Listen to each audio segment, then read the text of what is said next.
Hello ನನ್ನ ಆತ್ಮೀಯ ಸ್ನೇಹಿತರೆ. ಎಲ್ಲರೂ ಹೇಗಿದ್ದೀರಾ? ಈಗ ಬೇಸಿಗೆ ರಜಾ ಬೇರೆ ಸಿಕ್ಕಿದೆ. ಹೇಗೆ ಕಳೀತಿದ್ದೀರಾ ನಿಮ್ಮ ಬೇಸಿಗೆ ರಜಾನ? ಚೆನ್ನಾಗೇ ಇದೆ ಅನಿಸುತ್ತೆ. ಚೆನ್ನಾಗಿ ಎಂಜಾಯ್ ಮಾಡ್ತಿದ್ದೀರಾ ಅಜ್ಜಿ ಮನೆಗಳಲ್ಲಿ ಮತ್ತು ಆ ಕಡೆ ಈ ಕಡೆ ಟ್ರಿಪ್ಗಳೆಲ್ಲ ಹೋಗಿ, ಹೌದಲ್ವಾ? ಹಾಗೆ ಇವತ್ತು ನಾನು ನಿಮಗೋಸ್ಕರ ಈ ರಜೆ ಕಳೆಯಲು ನಿಮಗೊಂದು ಒಂದು ಸ್ವಾರಸ್ಯಕರವಾದ ಒಂದು ಕಥೆಯೊಂದನ್ನು ತಂದಿದ್ದೀನಿ. ನಮ್ಮಲ್ಲಿ ಒಂದು ಮಾತಿದೆ, ಯತ್ರ ನಾರ್ಯಸ್ತು ಪೂಜ್ಯಂತೆ ರಮಂತೆ ತತ್ರ ದೇವತಾ ಅಂತ. ಎಲ್ಲೆಲ್ಲಿ ಹೆಣ್ಮಕ್ಳನ್ನ ಪೂಜೆ ಮಾಡಲಾಗುತ್ತೋ, ಅಂದರೆ ಲೈಕ್ ಅವ್ರಿಗೆ ರೆಸ್ಪೆಕ್ಟ್ ಕೊಡಲಾಗುತ್ತೋ ಅಲ್ಲಿ ದೇವತೆಗಳು ನಿಲ್ಲಿಸ್ತಾರೆ ಅಂತ. ಅಲ್ಲಿ ಹೀಗೆ ಯಾಕೆ ಈ ಮಾತು ಹೇಳಿದೆ ಅಂತ ಗೊತ್ತಾ? ಮೊಘಲ್ ಚಕ್ರವರ್ತಿ ಬಾದ್ಶಾಹ ಇದ್ರಲ್ಲ ಅಕ್ಬರ್, ಅವರಿಗೂ ಬೀರ್ಮಲ್ಲು ಗಳಸ್ಯ ಕಂಠಸ್ಯ ಅಂದ್ರೆ ಗೊತ್ತಾ?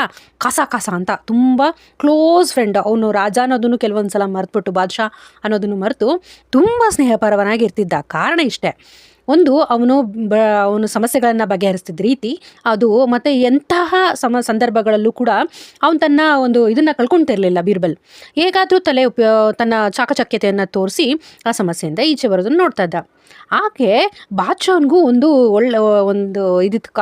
ಅವನ್ನೇನಾದರೂ ಮಾಡಿ ವರ್ಷನಲ್ಲಿ ಅವನು ಸೋಲಿಸ್ಬೇಕು, ಜಾಣತನದಲ್ಲಿ ವಾದದಲ್ಲಿ ಅವನನ್ನು ಒಂದು ಸಲನಾದರೂ ಮಣ್ಣು ಮುಕ್ಕಿಸ್ಬೇಕು ಅಂತ ಸಣ್ಣದು ಒಂದು ಆಸೆ.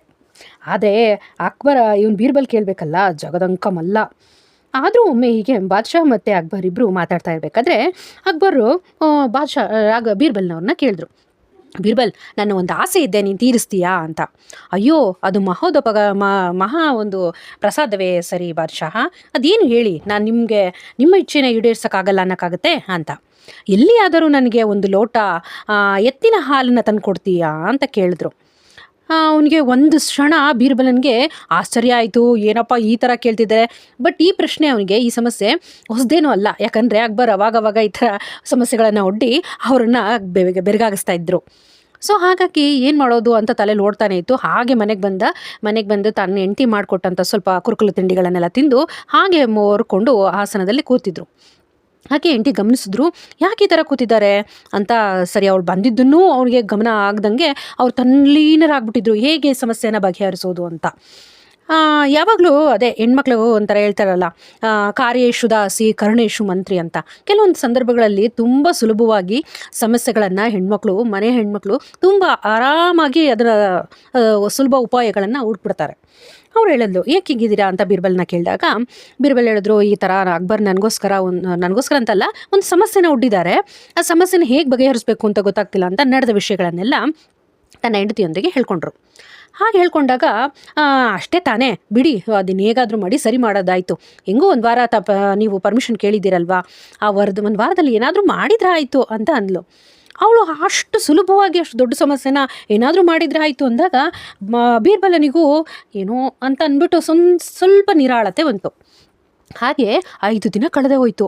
ಏನು ಮಾಡಬೇಕು ಅಂತ ಗೊತ್ತಾಗಲಿಲ್ಲ. ಅವನು ಆರಾಮಾಗಿ ಮಕ್ಕ ನೋಡ್ತಾನೆ ಅವ್ರ ಹೆಂಡ್ತಿನ, ಮತ್ತೆ ಸುಮ್ಮನಾಗ್ತಾನೆ, ಏನಿಷ್ಟು ಆರಾಮಾಗಿದ್ದಾಳಲ್ಲ, ಹಿಂಗೆ ಇವಳು ಸಮಸ್ಯೆಗೆ ಒಂದು ಪರಿಹಾರ ಕೊಡ್ತಾಳೆ ಅಂತ. ಒಂದು ದಿನ 6ನೇ ದಿನ ರಾತ್ರಿ ಇದ್ದಕ್ಕಿದ್ದಂತೆ ಅವಳು ಮನೆಯ ಬಟ್ಟೆಗಳನ್ನೆಲ್ಲ ತಗೊಂಡು, ಅದು ಒಂದು ಅರಮನೆಯ ಮುಂಭಾಗದಲ್ಲಿ ಒಂದು ಕೊಳ್ಳ ಇರುತ್ತೆ, ಅಲ್ಲಿ ಹೋಗಿ ಕೊಳದಲ್ಲಿ ಬಟ್ಟೆ ಒಗೆಯೋಕ್ಕೆ ಸ್ಟಾರ್ಟ್ ಮಾಡ್ತಾಳೆ. ಅದು ಬಾದ್ಶಾಹ ಅಕ್ಬರನಿಗೆ ಕೇಳಿಸುತ್ತೆ, ಅದು ಪಟ ಅಂತ ಒಗಿತಾ ಇರೋದು. ಅಷ್ಟು ರಾತ್ರಿಯಲ್ಲಿ ಯಾರೂ ಬಟ್ಟೆ ಒಗೆಯಲ್ಲ ಅಲ್ವಾ ಸಾಮಾನ್ಯವಾಗಿ.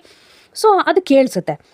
ಅದು ಕೇಳಿಸ್ತಿದ್ದಂಗೆ, ಯಾರಪ್ಪ ಇಷ್ಟೊತ್ತಿನಲ್ಲಿ, ಅದು ಯಾರು ನೋಡಿ ಇಷ್ಟೊತ್ತಿನಲ್ಲಿ ಬಟ್ಟೆ ಒಗಿತಾ ಇರೋದು ಅಂತ ಮನೆಯ ಒಂದು ಅಲ್ಲಿ ಅರಮನೆಯ ಒಬ್ಬ ಇವನ್ಗೆ ಹೇಳ್ತಾರೆ. ಅಲ್ಲಿ ಹೋಗಿ ನೋಡಿದಾಗ, ಕಾವಂದರೆ, ಈಗ 6 ದಿನಗಳ ಕೆಳಗೆ ನನ್ನ ಗಂಡು ಮಗುವಿಗೆ ಜನ್ಮ ಕೊಟ್ಟಿದ್ದಾರೆ. ನಿನ್ನ ಗಂಡು ಮಗುವಿಗೆ ಜನ್ಮ ಕೊಟ್ಟಿದ್ದಾರೆ? ಹೌದು ಸ್ವಾಮಿ, ಜನ್ಮ ಕೊಟ್ಟಿದ್ದಾರೆ. ಮನೆ ಕೆಲಸಕ್ಕೆ ಯಾರೂ ಬಂದಿಲ್ಲ, ನನಗೆ ಕೆಲಸ ಎಲ್ಲ ಮುಗಿಸ್ಬಿಟ್ಟು ಬಟ್ಟೆ ಒಗೆಯೋಕೆ ಬರೋಕ್ಕೆ ಇಷ್ಟೊತ್ತಾಯಿತು. ಸೊ ನನಗೆ ಈಗ ಸಿಕ್ಕಿದ್ದೆ ಟೈಮ್ ಇವಾಗ ಅಂತ. ಏನು ಮಾತಾಡ್ತಾ ಇದೆಯಾ ನೀನು? ಗಂಡು ಮಕ್ಳು ಯಾರಾದರೂ ಮಕ್ಕಳನ್ನ ಹೇರೋಕ್ಕಾಗತ್ತಾ ಅಂತ ಹೇಳಿದ್ರು. ಆ ಪ್ರಶ್ನೆಗೆ ತುಸು ಮೆಲ್ಲದ ಒಂದು ಮಂದಸ್ಮಿತವಾದ ಒಂದು ನಗುನ ಬೀರ್ತಾ ಅವರು ಬೀರ್ಬಲರ ಅಂತ ಹೇಳಿದ್ರು, ಹೌದು ಬಾದ್ಶಾಹ, ನೀವು ಎತ್ತಿನಲ್ಲಿ ಹಾಲು ಕೇಳಿದ್ದೀರಾ ಅಂದಮೇಲೆ ಒಂದು ಗಂಡು ಮಗುನ ಇರೋದ್ರಲ್ಲಿ ಏನು ಆಶ್ಚರ್ಯ ಇಲ್ಲ ಅಲ್ವಾ ಅಂತ ಅಂದರು. ಅವರು ತಮ್ಮ ಏನೋ ಒಂದು ಆಗದಲ್ಲೇ ಇರೋದು ಅಂತ ಹೇಳಿದ್ರು, ಬೆಕ್ಕಿಗೆ ಜ್ವರ ಬರೋ ಮಾತು ಅಂತ ಹೇಳ್ತಾರೆ ನಮ್ಮ ಕಡೆ, ಅಂದರೆ ಆಗದಲ್ಲೇ ಇರೋ ಕೆಲಸಗಳನ್ನು ಹೇಳೋದು ಅಂತ. ಅಂಥ ಕೆಲಸಗಳಿಗೆ ಅಂಥ ಒಂದು ಸಮಸ್ಯೆನ ಒಡ್ಡಿರೋದಕ್ಕೆ ತಮಗೆ ತಾವೇ ಸ್ವಲ್ಪ ನಾಚಿಕೆ ಆದಂಗೆ ಆಗುತ್ತೆ. ಅವರು ಹಾಗೆ ಸುಮಾರಿಗೆ ಸರಿದು ನೋಡ್ತಾರೆ, ಬೆಳಕಿನಲ್ಲಿ ನೋಡ್ತಾರೆ, ಅದು ಬೀರ್ಬಲನ ಹೆಂಡತಿ. ಓಹೋ, ಇವಾಗೆಲ್ಲ ಅರ್ಥ ಆಗುತ್ತೆ ಅವ್ರಿಗೆ. ಓ, ಇದು ಬೀರ್ಬಲನ ಹೆಂಡತಿ, ಓಕೆ, ಅವರೂ ಕೂಡ ಬುದ್ಧಿವಂತಿಕೆಯಲ್ಲಿ ಬೀರ್ಬಲನವ್ರನ್ನ ಮೀರಿಸಿದವ್ರೆ ಅಂತ ತಿಳಿತಲ್ವಾ ಇಲ್ಲಿ ಏನಂತ ಅಂದ್ಬಿಟ್ಟು. ಕೆಲವೊಂದು ಸಲ ಅಸಂಬದ್ಧವಾದ ಪ್ರಶ್ನೆಗಳನ್ನು ಕೆಲವೊಂದು ಸಲ ನಮ್ಮ ಎದುರುಗಡೆ ಆದಾಗ ನಮ್ಗೆ ಅನಿಸುತ್ತೆ ಇದು ಅಸಂಬದ್ಧವಾದ ಪ್ರಶ್ನೆ ಅಂತ. ಆದ್ರೂ ಕೆಲವೊಂದು ಸಲ ನಾವು ಅದನ್ನು ಡೈರೆಕ್ಟಾಗಿ ಹೇಳೋಕ್ಕಾಗಲ್ಲ ಕೆಲವರಿಗೆ. ಸೊ ಇದು ಅಸಂಬದ್ಧವಾದ ಪ್ರಶ್ನೆ ಅಂತ ಅದನ್ನು ಸ್ವಲ್ಪ ಟೆಕ್ನಿಕಲಿ ಅಂದರೆ ಲೈಕ್ ಅವ್ರಿಗೆ ಹರ್ಟ್ ಆಗ್ದಲೇ ಇರೋ ರೀತಿ ಮತ್ತು ಆ ಸಮಸ್ಯೆನ ಬಗೆಹರಿಸೋ ರೀತಿ ನಾವು ಪ್ರಯತ್ನ ಪಡಬೇಕಾಗತ್ತೆ. ಮಕ್ಕಳೇ, ಅರ್ಥ ಆಯ್ತಲ್ಲ? ಎಷ್ಟು ಬುದ್ಧಿವಂತರು ನೋಡ್ರಿ ಹೆಣ್ಮಕ್ಳು. ಮನೆಯಲ್ಲಿದ್ರೂ ಚಾಕಚಕ್ಯತೆಯಿಂದ ಬಂದ ಸಮಸ್ಯೆಗಳನ್ನು ಹೇಗೆಲ್ಲ ಬಗೆಹರಿಸ್ತಾರೆ, ಹಾಗೆ ಗಂಡನಿಗೆ ಯಾವ ರೀತಿ ಯಾವ ಟೈಮಲ್ಲಿ ಸಮಸ್ಯೆಗಳಿಗೆ ಪರಿಹಾರ ಕೊಡಬೇಕು ಅಂತ ಯೋಚನೆ ಮಾಡ್ತಾರೆ ಅನ್ನೋದನ್ನು ಇಲ್ಲಿ ನಾವು ತಿಳ್ಕೊಬೋದಲ್ವಾ. ಇವತ್ತಿನ ಈ ಕತೆ ನಿಮ್ಗೆ ಇಷ್ಟ ಆದಲ್ಲಿ ಪ್ಲೀಸ್ ಲೈಕ್ ಮಾಡಿ, ಶೇರ್ ಮಾಡಿ, ಸಬ್ಸ್ಕ್ರೈಬ್ ಮಾಡಿ. ಹಾಗೆ ಮತ್ತಷ್ಟು ಇಂಥ ರೋಚಕ ಕತೆಗಳನ್ನು ನಿಮ್ಮ ಜೊತೆ ನಾನು ಹಂಚ್ಕೋಬೇಕು ಅಂದರೆ ನೀವು ನನಗೆ ಸಬ್ಸ್ಕ್ರೈಬ್ ಖಂಡಿತ ಮಾಡಬೇಕು, ಆಯಿತಾ?